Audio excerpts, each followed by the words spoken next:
The massive hallways of the Galactic Academy buzzed with activity as students from across the known universe hurried between classes. Tall, short, scaled, furred, and everything in between, they represented the finest young minds from over 200 worlds. Among them walked Tejo, his blue skin catching the light as he moved confidently through the crowded corridor. His forearms gestured dramatically as he spoke to his admiring classmates. "Final assessments are next week," Tejo boasted, his voice carrying that distinctive metallic tone of his species. "And I've already chosen my demonstration subject." His friends, a collection of the Academy's elite combat students, murmured, with interest. "It's one of those new Earth creatures," Tejo continued, enjoying the attention.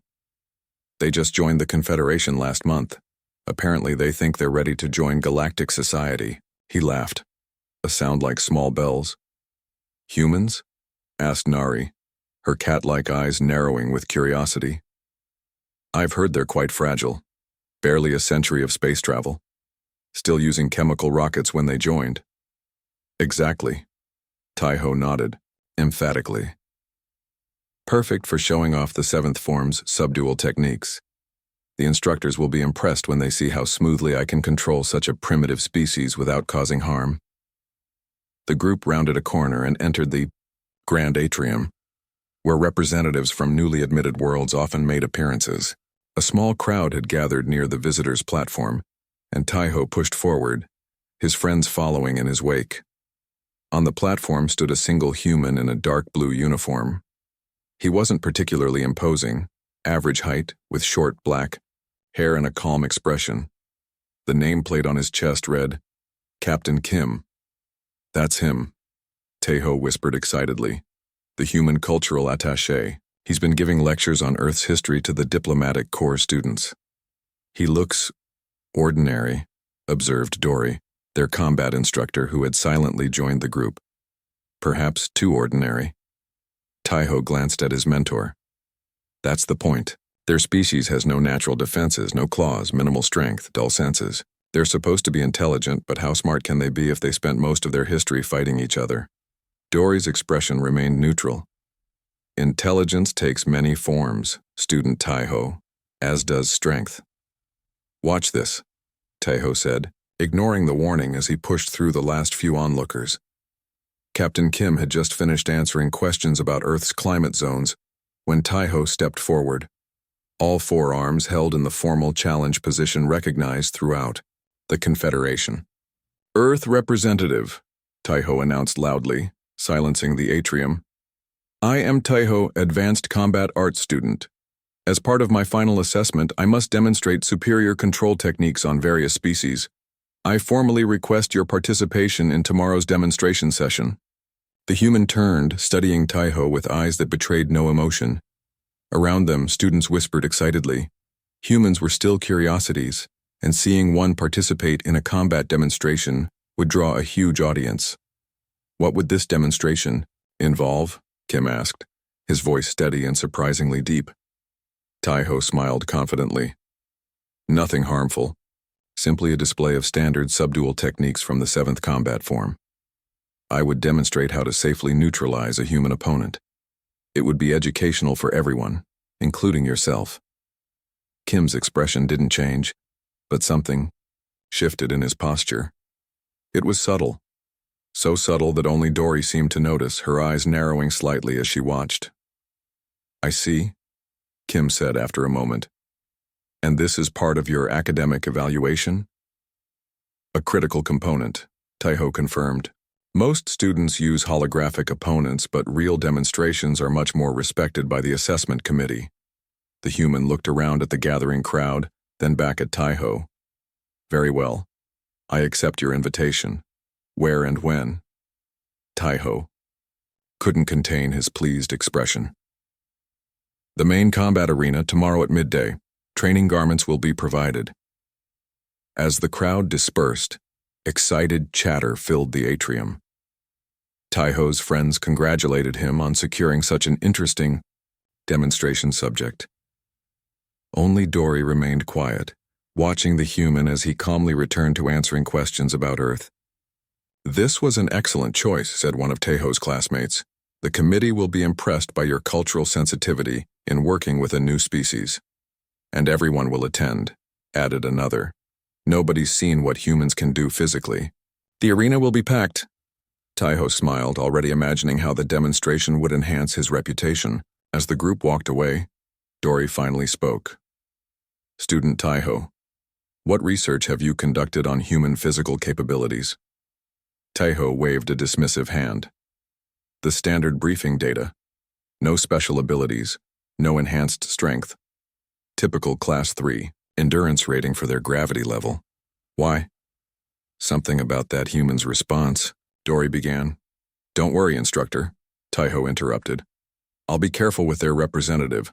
Wouldn't want to cause a diplomatic incident with the newcomers. Back in the atrium, Captain Kim quietly finished his information session. As the last students left, he rolled his shoulders slightly and touched the small communication device at his collar. Command. This is Kim. Something interesting just happened. A pause. No, nothing problematic. Just reminds me of my first day at the training camp back home. Another pause. Yes, exactly like that. Should be educational for everyone involved. Kim smiled slightly as he gathered his materials. 20 years in Earth's special forces, 15 deployments in the planet's most dangerous conflict zones, and now, a classroom demonstration. Sometimes the universe had a sense of humor. Word spread quickly through the academy. By midday, the combat arena's viewing galleries were packed with students and faculty from every department. Many had never seen a human up close before, and the chance to watch one in a physical demonstration had drawn an unprecedented crowd. The arena itself was a circular platform 30 meters across, with adaptive flooring that could change texture and firmness based on the participants' needs. Soft blue lighting illuminated the space, designed to be comfortable for most species' vision. Taiho arrived early, surrounded by his usual admirers.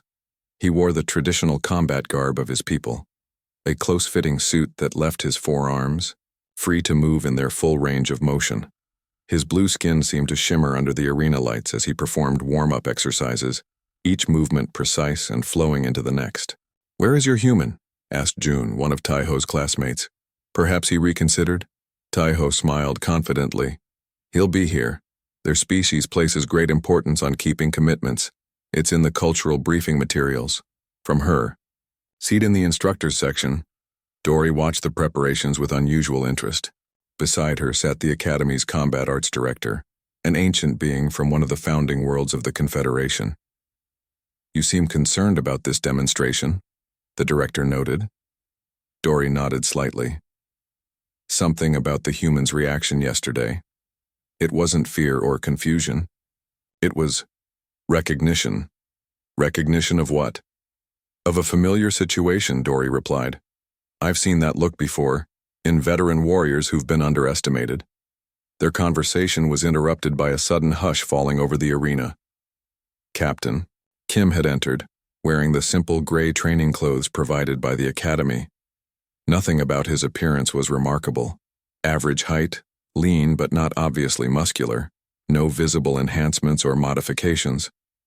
He walked to the center of the arena with an unhurried gait. Taiho moved to meet him, bowing in the formal style. Thank you for participating, Earth representative. Today's demonstration will showcase 5 standard control techniques used throughout the Confederation. Each is designed to safely subdue without causing harm. Kim nodded. What do you need me to do? Simply respond naturally, Taiho explained. If I come toward you, you may defend yourself however you would normally. The purpose is to show how these techniques work against instinctive reactions. A small smile flickered across Kim's face. Understood. The arena's signal chime sounded, indicating the demonstration could begin. Taiho moved into the first position, his forearms creating the traditional opening stance of the 7th form. The first technique, he announced for the benefit of the judges and audience, is the gentle redirect, used for safely controlling an opponent through momentum manipulation. Taiho lunged forward, his movement fluid and precise. His upper right arm reached for Kim's shoulder while his lower arms prepared to catch and redirect the human's weight. It was a technique he had performed hundreds of times in practice and dozens of times on various species during previous demonstrations. What happened next caused a ripple of murmurs through the crowd. Instead of trying to back away or block, the common instinctive reaction, Kim simply wasn't where Tai-Ho's hand expected him to be. With a subtle shift of weight and the smallest step to the side, the human had moved just enough that Tai-Ho's careful technique caught nothing but air. Looking, momentarily confused, Tai-Ho recovered quickly and tried again, this time moving faster. Again, Kim moved, minimally efficiently, and the technique failed to connect. "Please," Tai-Ho said, his voice betraying a hint of frustration. "React defensively so I can demonstrate the technique." Kim nodded. "I am reacting. Please continue." In the instructor's section, Dory leaned forward. "Notice his footwork," she whispered to the director. "The human isn't moving randomly. That's trained evasion." Tai-Ho tried a different approach, switching to the second technique. "The firm embrace," he announced, used for immobilizing opponents with minimal pressure. This time he moved more explosively, using all four arms in a complex pattern designed to trap an opponent from multiple angles simultaneously. It was considered one of the most effective restraint techniques in the Confederation's combat curriculum, nearly impossible to escape once applied. Kim waited until the last possible moment before moving. His response wasn't dramatic, a slight drop in his center of gravity, a quarter turn of his body, and a redirection of Tai-Ho's nearest arm with his palm. The combination of these simple movements caused Tai-Ho's carefully coordinated technique to collapse in on itself. The blue-skinned student found himself off balance, his arms tangled in their own pattern. A low murmur spread through the audience. This wasn't going as expected. "Fascinating," the director whispered to Dory. "The human understands the principles behind our techniques." Tai-Ho regained his composure, his expression now serious. "Perhaps I should demonstrate something more direct. The third technique is the swift pacification." Without waiting for acknowledgement, Tai-Ho launched into the most aggressive technique yet. A rapid series of pressure point strikes designed to temporarily disable an opponent's motor functions. His four arms moved in perfect coordination, targeting nerve clusters that existed in similar locations across most bipedal species.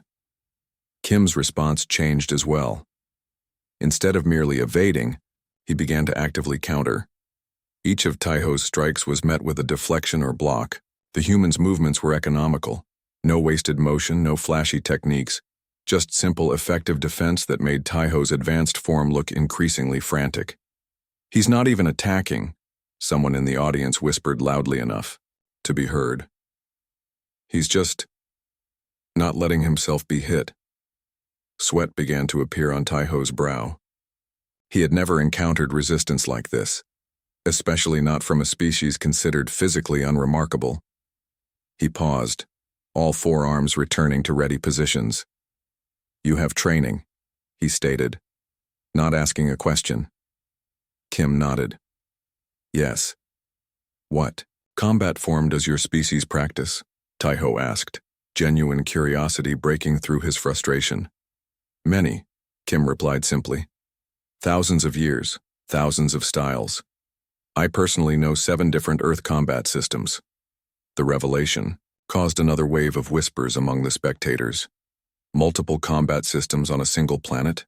Most worlds in the Confederation had developed 1 or 2 dominant martial forms throughout their histories. Dory turned to the director. "Did we misclassify them?" The report said humans were primarily intellectual problem solvers with minimal combat evolution. The director's expression was thoughtful. Perhaps their problem-solving extended to combat as well. In the arena, Tai-Ho had regained his composure. "Then I will show you our more advanced techniques. The 4th form is rarely used in demonstrations, but seems appropriate given your experience." Kim's posture shifted subtly. Feet positioned, more firmly, hands relaxed but ready. "I appreciate the opportunity," he said, his voice still calm. "Please continue." As Taiho prepared to demonstrate the fourth technique, the atmosphere in the arena had completely transformed. What had begun as a simple academic demonstration had become something none of the spectators had expected, a genuine test of skills between two trained combatants from vastly different worlds. And everyone present was beginning to suspect that humans might be far more than the Confederation had initially believed. The atmosphere in the combat arena had completely transformed. What began as a routine demonstration had become the most talked-about event of the academic cycle. Students who had initially come to see a curiosity were now witnessing something unprecedented. The once confident Taiho was visibly frustrated, while the human remained calm and composed.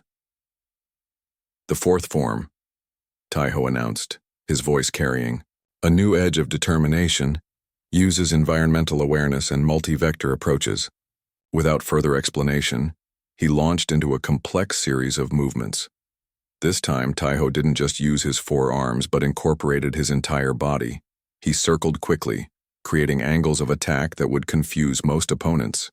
His technique was genuinely impressive, a blur of calculated strikes and feints designed to overwhelm any defense system based on predictable patterns. For the first time, Kim seemed to be working harder to respond. He moved more deliberately, turning to track Taiho's position, occasionally backing up to maintain distance. The audience leaned forward in their seats. Had the alien student finally found a way to overcome the human's unexpected skill? Then something changed. Kim stopped a retreating step mid-motion and planted his foot firmly. His eyes narrowed slightly, and those closest to the arena floor noticed a subtle shift in his breathing pattern. "He's done evaluating," Dory whispered to the director. "Watch what happens next."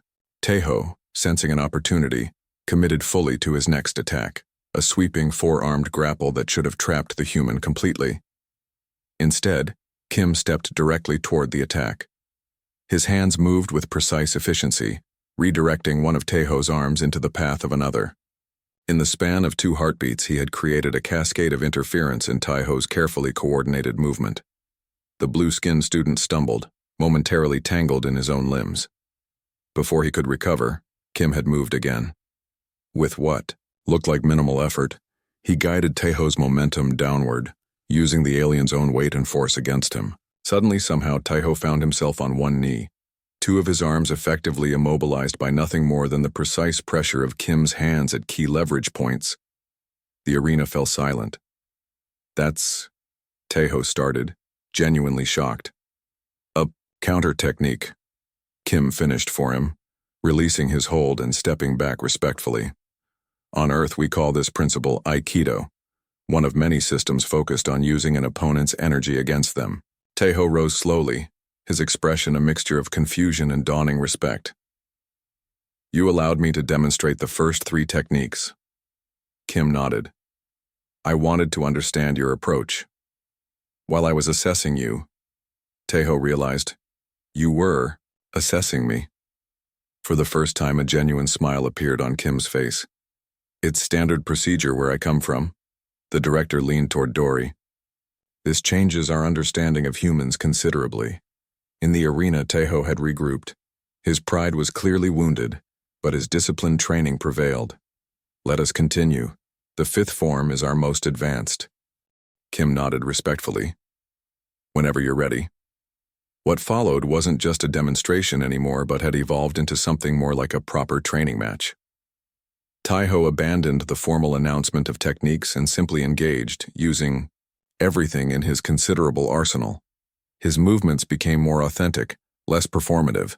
This was how his species actually fought when facing a worthy opponent. The human responded in kind. Gone was the purely defensive posture. Now Kim moved with purpose, his techniques revealing glimpses of multiple fighting styles blended together, sometimes flowing like water, sometimes direct as stone. He never attacked aggressively but consistently controlled the engagement, redirecting, and countering with methodical precision. After several intense exchanges, Dory rose from her seat. "Enough," she called, her authoritative voice cutting through the arena. Both participants immediately stopped and turned toward her. This has moved beyond the parameters of a standard demonstration. The crowd, which had been watching in stunned silence, suddenly erupted in excited conversation. Many were capturing the event on their personal devices, undoubtedly sharing it across the Academy's networks. Dory walked onto the arena floor, looking between the two. "Captain Kim, would you explain what just happened here? Many of our students and faculty are confused." Kim straightened his training clothes, which barely showed signs of the intense exchange that had just occurred. "With respect, instructor, I believe Taiho and I just discovered we had different expectations about this demonstration. Explain," Dory pressed. Kim looked around at the crowd, then back to Dory. "Humans come from a planet with extraordinary biodiversity. Throughout our history, we've had to defend ourselves against predators much stronger and faster than ourselves. Later, as our civilization developed, we fought each other across widely varying terrains and conditions." He paused, gathering his thoughts.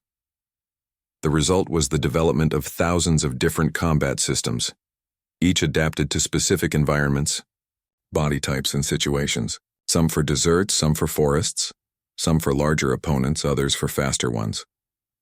Taiho, who had been catching his breath, looked up with genuine curiosity. "Thousands? On one world?" Kim nodded.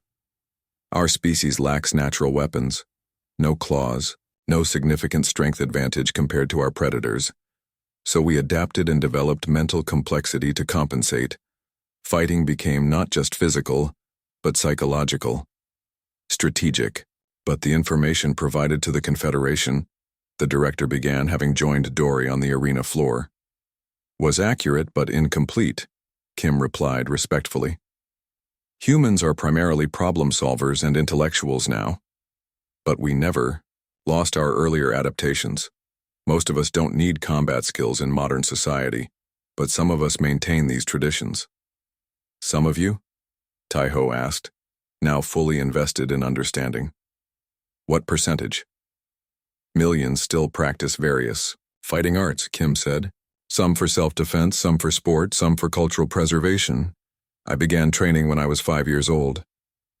The revelation sent another wave of murmurs through the crowd. The idea of combat training beginning in childhood was shocking to many Confederation species where specialized training typically began after physical maturity. "And your military?" Dory asked carefully. Kim's expression remained neutral. "All Earth military personnel receive combat training, both armed and unarmed. Special operations units, like the one I served in, undergo much more intensive instruction." The director exchanged a significant look with Dory. This new information would require updating dozens of diplomatic and security protocols regarding human integration into the Confederation. "I think," the director said finally, addressing the arena, "we have all learned something valuable today. This demonstration has revealed important aspects of human capabilities that will enhance our mutual understanding." Turning to Taiho, whose expression had transformed from frustration to keen interest, the director added, "Student Taiho, I believe your assessment will receive exceptional marks for facilitating this cultural exchange, though perhaps not in the way you originally intended." Taiho nodded, then turned to Kim and performed a formal bow of respect, one typically reserved for accomplished masters. "I would like to learn more about human combat philosophy," he said. "If you are willing to teach." Kim returned the bow perfectly, having clearly studied the customs of the Academy. "I'd be honored," he replied. "And perhaps you can teach me about your forearm forms. They're unlike anything we have on Earth." As the crowd began to disperse, still buzzing with excitement about what they'd witnessed, the Galactic Academy's understanding of their newest member species underwent a profound shift. Humans, it seemed, were not simply the intellectually focused, physically unremarkable species they had initially appeared to be. They were something far more interesting. 3 days after the demonstration, Captain Kim found himself in an unusual position. The small office he'd been assigned as Earth's cultural attaché had become something of a pilgrimage site. Students from across the Academy kept finding reasons to pass by, peering in with poorly disguised curiosity. Some braver ones, actually requested meetings asking questions about human physical culture and adaptive defense methodologies. Kim had just finished explaining the difference between striking and grappling arts to a fascinated xenobiology student when there was another knock at his door. "Come in," he called, expecting yet another curious visitor. Instead, Taiho entered, looking uncharacteristically hesitant. The blue-skinned student had changed since the demonstration. The swagger was gone, replaced by something more thoughtful. "Captain Kim," Taiho said formally. "May I speak with you?" "Of course." Kim gestured to the chair across from his desk. "And please just call me Kim." Taiho sat, his forearms resting awkwardly in his lap. For a moment, he seemed to struggle with what to say. "I've been thinking about our demonstration," he finally began. "I believe I owe you an apology." Kim raised an eyebrow. "No apology necessary. It was a valuable experience for everyone." "No," Taiho insisted. "I selected you because I thought you would be an easy subject. I chose you specifically because I believed humans were—" He paused, searching for a diplomatic word. "Weak?" Kim offered. Taiho nodded reluctantly. "It was disrespectful. I should have researched your species more thoroughly." Kim leaned back in his chair. "Assumptions are natural. We make them based on available information. The real skill is in how quickly we adjust when new information comes along." "The Academy is buzzing with new information now," Taiho said with a slight smile. "You've become quite famous. The recordings of our demonstration have spread to every department." Kim groaned. "That explains all the visitors. They're saying the diplomatic corps is updating their briefing materials on humans," Taiho continued. "And the combat arts department is, well, they're very interested in learning more." "About that," Kim said, changing the subject. "You mentioned wanting to understand human combat philosophy. Were you serious?" Taiho straightened in his chair, all four hands moving to a formal position of attention. "Absolutely. After seeing how effectively you neutralized my techniques, I realized there's much I could learn." Kim studied the alien student for a moment. "Combat philosophy on Earth isn't just about techniques or winning fights. The best traditions emphasize character development, discipline, and respect. Like our 7 virtues of combat," Taiho said, nodding in understanding. "Similar, perhaps," Kim agreed. "One of my teachers used to say that learning to fight was actually learning not to fight. The greatest victory is the battle avoided entirely." Taiho's expression showed confusion. "But your species has had many wars." "Yes," Kim acknowledged, his expression momentarily darkening. "We're far from perfect, but our martial traditions often aim higher than our history shows. The best fighters I've known were also the most reluctant to use their skills unnecessarily." A thoughtful silence fell between them. Through the window, the strange purplish light of the Academy's artificial day cycle was beginning to dim, signaling the approach of evening. "I have a proposal," Kim said finally. "If you're interested in learning, I could offer some basic instruction, and in exchange perhaps you could teach me about your forearm forms. Cross-cultural exchange was my assignment here, after all." Taiho's eyes widened. "You would teach me? Even after I—" "Especially after," Kim smiled.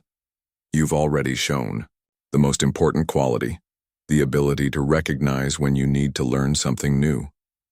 Before Taiho could respond, another knock came at the door. This time it was Dory, the combat instructor. "Captain Kim," she said, nodding respectfully. "Student Taiho, I hope I'm not interrupting." "Not at all," Kim replied, gesturing for her to enter. Dory remained standing, her tall frame nearly touching the ceiling of the small office. "The Academy's curriculum committee has been in emergency session since your demonstration. They've asked me to extend an invitation." Kim waited, already suspecting what was coming. "They would like you to consider offering a special instructional series on human combat methodologies," Dory continued. "Nothing extensive, perhaps once per week for interested students. The committee believes it would be valuable for cultural understanding and practical education." Taiho sat up straighter. "That's an incredible honor. Guest instructors are usually only invited after years of diplomatic relations." Kim considered the offer carefully. I'm a cultural attaché, not a certified combat instructor. And I'm just one human with experience in some but not all of our fighting traditions. Understood, Dory replied. But you possess knowledge our students have never been exposed to. Principles that clearly work against our established systems. The committee feels this represents a unique opportunity. Kim glanced at Taiho, whose expression showed poorly concealed excitement. I suppose I could offer some basic instruction, with the understanding that I'm sharing personal experience, not representing all human combat traditions. Excellent, Dory said, looking pleased. The committee has allocated training space in the Eastern Wing. You may begin whenever you feel ready. After she left, Taiho could barely contain himself. This is unprecedented. No representative from a newly admitted world has ever been invited to instruct at the academy. Kim looked slightly uncomfortable with the attention. I'm not sure what they're expecting. I can show some basics, but mastery takes years of practice. It's not just about techniques, Taiho said, echoing Kim's earlier point. It's about understanding how humans approach combat differently, the principles behind the movements. Kim nodded slowly. Adaptation. That's really what human martial arts are about at their core. We've had to adapt to survive on our world. Different environments, different threats, different body types. We created fighting systems for all of them. Taiho leaned forward, genuinely curious. How many did you say exist on Earth? Thousands, Kim replied. Some focused on striking, some on grappling. Some use weapons, others only empty hands. Some are designed for multiple opponents, others for single combat. And you know 7 different systems? Kim smiled. Pieces of 7. I'm not a master of any single tradition. I learned what worked for my size, speed, and the situations I faced in my military career. Taiho considered this. That itself is fascinating, that you mix different traditions instead of mastering just one. Our combat training emphasizes perfecting a single form. Different approaches for different environments, Kim explained. Earth has always been chaotic. Adaptability became our greatest strength. As they continued talking into the evening, a genuine exchange of ideas took root. Taiho explained the philosophical underpinnings of his people's forearm forms, while Kim sketched basic movements from judo and aikido that might be adaptable to a four-armed physiology. Throughout the academy, similar conversations were taking place. The demonstration had sparked intense debate among faculty about human capabilities and what other surprises Earth's integration into the Confederation might bring. Security protocols were being quietly reviewed, diplomatic approaches reconsidered. The humans, it seemed, were far more complex than their unassuming appearance suggested, and Captain Kim, who had arrived as a minor diplomatic representative, had inadvertently become the most discussed individual at the Galactic Academy, all because one overconfident student had picked exactly the wrong human to demonstrate his fighting skills. 6 months passed quickly at the Galactic Academy.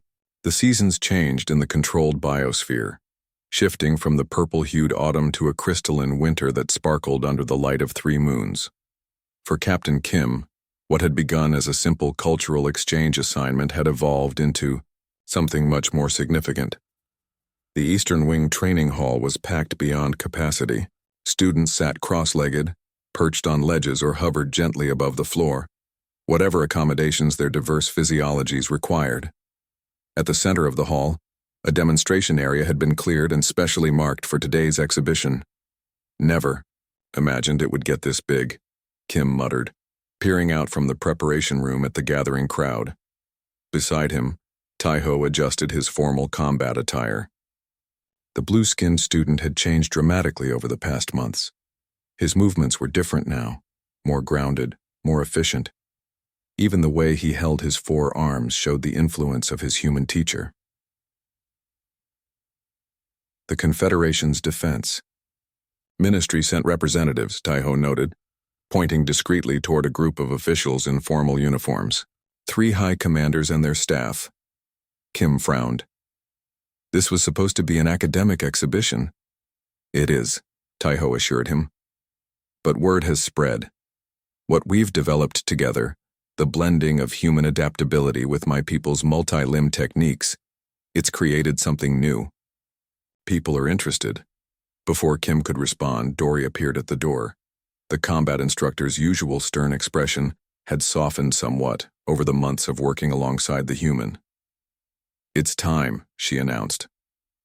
"The director will make the introduction, then you'll have the floor." Kim nodded, taking a deep breath. "Ready?" Taiho performed a perfect bow, a blend of his people's tradition and the Japanese style Kim had taught him. "Ready, teacher." They walked out together into the brilliant light of the training hall. The crowd fell silent as the academy director stepped forward to address the gathering. 6 months ago, the director began, voice carrying effortlessly through the large space. Many of us witnessed an unexpected demonstration in our combat arena. What we thought we understood about our newest Confederation members was challenged that day. Murmurs of agreement rippled through the crowd. Today we see the fruits of true cultural exchange. Not mere observation or study, but active engagement and mutual learning. Captain Kim and student Taiho will demonstrate the integrated combat methodology they have developed together, combining traditions from Earth with our established forms. The director stepped back, gesturing for Kim and Taiho to begin. The two moved to the center of the demonstration area and faced each other. What followed wasn't the formal, stylized exhibition many expected. Instead, they engaged in what humans called flow training, a dynamic exchange where attack and defense blended seamlessly together. Taiho's forearms moved in patterns impossible for any human to replicate, yet clearly influenced by the efficiency Kim had taught him. Kim, meanwhile, had adapted his techniques to account for his students' extra limbs, creating innovative responses that would never have existed in any Earth martial art. The crowd watched in fascinated silence. Even the Defense Ministry representatives leaned forward in their seats, occasionally whispering urgent observations to their aides. After 15 minutes of continuous exchange, Kim and Taiho stopped simultaneously and bowed to each other. The hall erupted in applause. "That was merely the introduction," Dory announced, stepping forward. "Now, Captain Kim and student Taiho will demonstrate practical applications against multiple opponents." 4 advanced combat students entered the demonstration area. Unlike the original demonstration months ago, this was a carefully planned exhibition. All participants had trained together, yet the techniques they would showcase were genuinely effective. The next demonstration phase showed how Taiho had learned to use redirection principles against multiple attackers, maximizing the advantage of his forearms while minimizing unnecessary movement. Kim demonstrated how human adaptability could counter opponents with biological advantages, like enhanced speed or extra limbs. When the technical demonstrations concluded, Kim stepped forward to address the audience directly. "What you've seen today isn't just about fighting techniques," he explained, his voice calm and measured. "It represents something more important, the ability to learn from each other across species and cultures."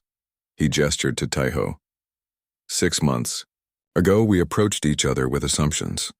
I assumed all four-armed beings fought the same way. Taiho assumed humans would be easy opponents because we lack natural physical advantages. Taiho nodded, adding, "We were both wrong, and discovering that has been valuable, not just for combat, but for understanding." A tall figure rose from among the Defense Ministry representatives, a high commander whose elaborate uniform indicated a position of significant authority. "Captain Kim," the commander called out, "your demonstration was impressive. I have a question about human military capabilities." Kim straightened slightly. "I can only speak to my personal experience, Commander." "Understood," the commander replied. "Based on what we've seen, should the Confederation reconsider human integration into our joint defense forces? Your adaptability seems particularly valuable for special operations divisions." A murmur ran through the crowd. The question carried significant implications for Earth's role in the Confederation. Kim considered carefully before answering. "Humans have much to offer the Confederation, Commander, not just in defense, but in all fields. What I hope today's demonstration showed is that our greatest strength isn't physical. It's our ability to adapt, learn, and integrate new ideas. He gestured around the room. In just 6 months, Taiho has mastered concepts that took me years to learn, and I've gained insights from him that would never have occurred to me otherwise. That exchange, that mutual growth, is more valuable than any specific combat technique. After the formal exhibition concluded, Kim found himself surrounded by officials and instructors, all eager to discuss the implications of what they'd witnessed. The Defense Ministry representatives were particularly persistent, asking detailed questions about human training methodologies and adaptation capabilities. Later, that evening, Kim and Taiho sat in the quiet garden area reserved for Academy instructors. Above them, the 3 moons created shifting patterns of light through the transparent dome. "You've become quite the diplomat," Taiho observed. "The way you handled the Defense Ministry's questions was impressive." Kim smiled tiredly. "Not exactly what I expected when I took this assignment." "What did you expect?" "Giving lectures about Earth geography, explaining our music and art, maybe answering questions about our political systems." Kim shook his head. "Not becoming the Academy's expert on human combat philosophy." Taiho laughed, a musical sound that echoed in the garden. "Sometimes the greatest teachings come from unexpected sources." "Speaking of which," Kim said, changing the subject, "your assessment results came today. Dory told me you received the highest marks in your class." Taiho's expression turned serious. "Because of you." "No," Kim corrected gently. "Because you were willing to learn. Because when your assumptions were proven wrong, you adapted. That's a rare quality in any species." They sat in comfortable silence for a moment, watching the shifting moonlight. "My home planet has a saying," Taiho said finally. "The wisest swimmer doesn't fight the current." Kim nodded. "Earth has similar wisdom. Be like water," one of our philosophers said, "able to adapt to any container, flow around any obstacle." "Perhaps," Taiho suggested, "our species aren't so different after all." As they continued their conversation under the 3 moons elsewhere in the Academy, the director and the Defense Ministry commander were having a very different discussion, one about reclassifying human capabilities in the Confederation database, creating new joint training programs, and establishing deeper military cooperation with Earth. All because one alien student had picked exactly the wrong human to demonstrate his fighting skills.